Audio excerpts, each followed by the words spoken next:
Next matter is State of Kansas versus Gordon Cooley. Case number is 24TR65. Are you Gordon Cooley? You'll need to unmute your screen, sir. Yes, I am the man that is that person.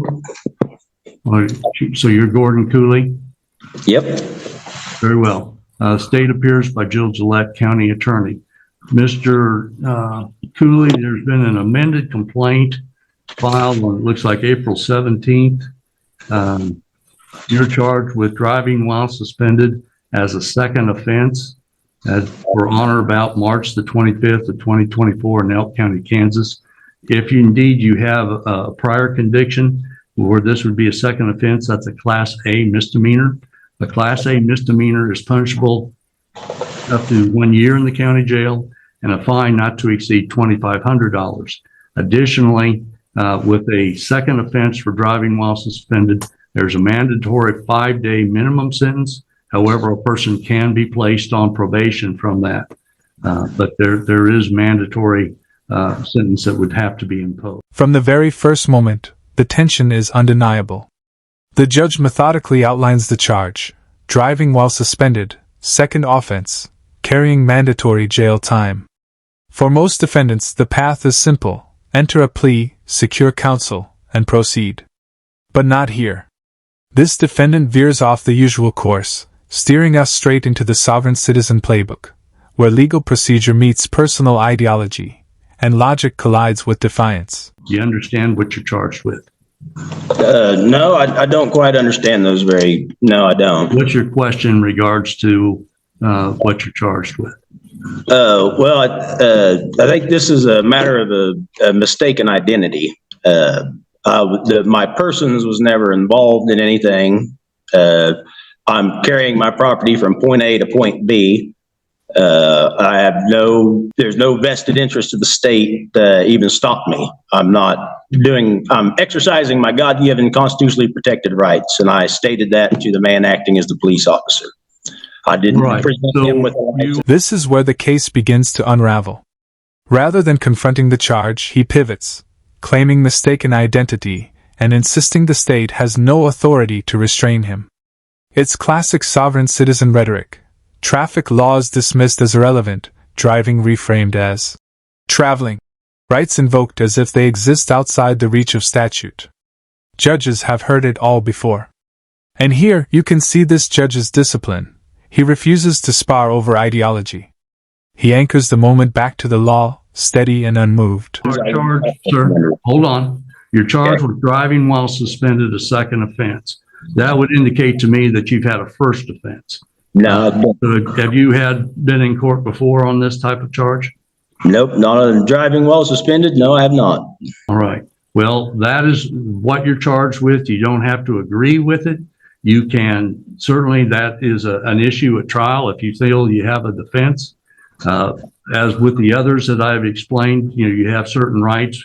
You are charged with a misdemeanor, so you are entitled to be represented by a counsel. And if you wish to apply for court-appointed counsel, if you meet the financial guidelines, I would appoint one to represent you. You also have the right to represent yourself. You also have the right to have counsel of your own choosing at your own expense. So at this time, if you wish to have a trial, if you wish to speak with an attorney counsel, would he qualify under any programs you have since you charged this as a second offense? No. All right. So apparently diversion wouldn't be an option for you. So if you're wishing to have a trial or to speak with an attorney, your plea at this time should be not guilty. If you wish to plead guilty, then we'd proceed to sentencing. But based upon what you're telling me, those would be issues that could be addressed at trial. So at this time, how do you wish to plead? I don't plan to plead. I guess I'll answer in affirmative that Demers is not acquiesced to quasi-jurisdiction. If you're not going to enter a formal plea, you're standing mute, and I will enter a plea of not guilty on your behalf. Okay, I exercise my right to trial by jury then. I'd like to face the man or the woman that claims I've done them harm Mr. or loss. Cooley, Mr. Cooley, if you wish to have a trial by I'm jury, Gordy. I'm not Mr. Cooley. I'm Gordy. And then comes the breaking point. He flat out refuses to enter a plea. Instead, he declares he's a man, not a person, a distinction that makes sense only in the sovereign citizen worldview. In that doctrine, the legal person is separate from the living man, and charges can only touch the former. To the court, though, it's nonsense. The judge doesn't argue, doesn't indulge. She simply has the clerk enter a not guilty plea on his behalf. Procedure moves forward unshaken. Theatrics fall away, and the law grinds on. I'm a man. I'm not a person. all right. Mr. Cooley, Can I ask you a question, Cooley. sir? You need to be quiet for a moment. I'm going to explain what the situation is. You have the right to be represented by counsel. You've entered a plea, refusing to enter a plea, which is fine. A person can stand mute, and I will set this matter for trial. If you wish to be or have a jury trial, you have the right to do so. However, you need to do that in the proper form. With a misdemeanor offense, you have to file a written motion for that request. Otherwise, it's set before the court. So you would need to do that in a timely way. If you're going to represent yourself, you would have to follow the rules as though you're an attorney. So all of those things would, most people don't have the training to where if they're going to do a jury trial, they're better off being represented by counsel. But that's a choice that you're going to have to make. Notice the contrast in tone. The judge stays calm, firm, almost methodical. He lays out the process. If the defendant wants a jury trial, there's a way to request it. Simple, procedural. But the defendant won't let go. He keeps circling back, demanding to know the injured party, the valid cause of action. To him, it's righteous defiance against the system he doesn't trust. To the judge, it's nothing but static, irrelevant noise against the steady rhythm of the law. Okay, can I ask you a question? Yes, you may. Can there be a valid cause of action without an injured party?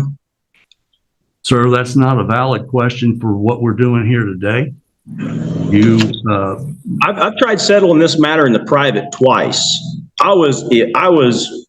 If you have any papers in front of you with my signature on them, it's because that is what was required for me to get away from my captors. I don't understand what a man thinks that he has the authority to take another man and throw them in a box when they have harmed no man or woman, no Mr. claim Cooley, has been brought Mr. Cooley, against them. You need to be quiet now. We're going to give you a court date. This is where the emotion cuts deepest. How can one man lock another in a box when no one's been harmed? It's a striking question, powerful in sentiment, powerless in law. The line captures the raw frustration of a man who sees himself as principled, yet finds himself colliding head-on with the unforgiving weight of criminal justice. And you can advise me how you're going to proceed at that court date. If you're going to apply for a jury trial, then you'll need to make that application by that time. Otherwise, you'll be set for a bench trial. That's before the court. Sarah, could you give us a date, please? What sort of time frame would you like, Judge? 30 minutes? Approximately 30 days, 30 minutes would be fine. We can do May 15th at 2:30. At Judge, 2:30? I'm out that afternoon. We could do 11:30 if there's nothing else scheduled there. We put that for a trial and for an hour, didn't we? So If you only need 30 minutes, we could do the 11 to 12. well, we said something at 10:30, I believe, or was it the 10 o'clock that was set for trial? It was the 10:30 to 11:30 that was set. Okay, let's set this at 11:30 for a pretrial. So, Mr. Cooley, you will need to appear at the courthouse in Howard. And if you're going to file a motion for a jury trial, you need to have done so by that time. If you're going to hire an attorney, you need to do that. If you're going to apply for an attorney, I would suggest that you do that as soon as possible, so that you can have counsel at that time. Am I going to be able to face the man or the woman that has a claim before me, or are you going to discharge the matter? If there's not a man or a woman here, then this matter needs to be discharged. Sir, I've heard these arguments before, and those are not legal arguments. Somebody's made these things. I'm not a member of the legal society. Sir. Can we bring the law to the court, please? You've been- Can we bring you've the been- law to the court? Mr. Cooley, stop interrupting. At your hearing, if you have motions that you wish to have heard, you can file them in advance. I would strongly recommend you be represented by counsel. But your court appearance 15th at 11:30, and you are to be here in person. I will invoke my common law rights. That's how We are adjourned. By the close, the judge's patience is spent. He cuts in, firm and final, no more interruptions. A trial date is set, and the message lands with unmistakable weight. These common law theories have no place here. What remains is a stark collision between the discipline of courtroom order and the defiance of personal rebellion.